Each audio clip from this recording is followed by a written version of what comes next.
C'est l'heure des dernières retouches pour cette chanteuse avant le tournage d'un clip vidéo.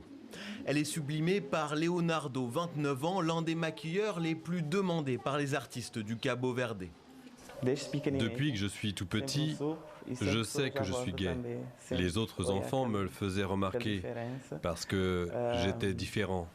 Le plus dur, c'était à l'école primaire. Je partais de chez moi chaque matin, mais je refusais d'aller à l'école.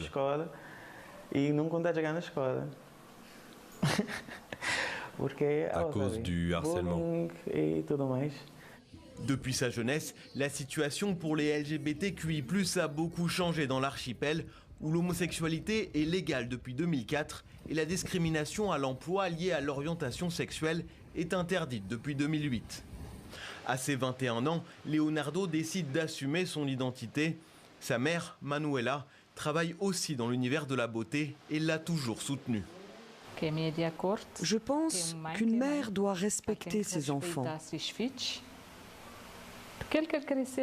Nous devons les soutenir dans ce qu'ils veulent être. Chacun est libre de choisir ce qui le rend heureux. Tu ne devrais pas chercher à plaire aux autres. S'ils ne t'aiment pas, c'est leur problème.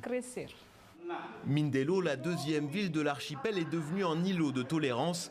Cette pièce de théâtre raconte la violence des familles homophobes et de certains Cap-Verdiens. Walter est un danseur, acteur et une figure importante pour sa communauté. Aujourd'hui, nous vivons presque dans un paradis, mais c'est le résultat d'un travail acharné. Beaucoup de nos amis ont été attaqués et blessés. Ils ont été chassés de chez eux et personne ne veut leur donner de travail. Petit à petit, la société évolue, mais il reste encore beaucoup de chemin à parcourir. Le Cabo Verde est le pays d'Afrique le plus accueillant pour les LGBTQIA+, selon l'organisation Equaldex, devant l'Afrique du Sud. Une trentaine de nations du continent prévoient encore des peines de prison pour ces communautés et plusieurs gouvernements ont durci leurs lois ces dernières années.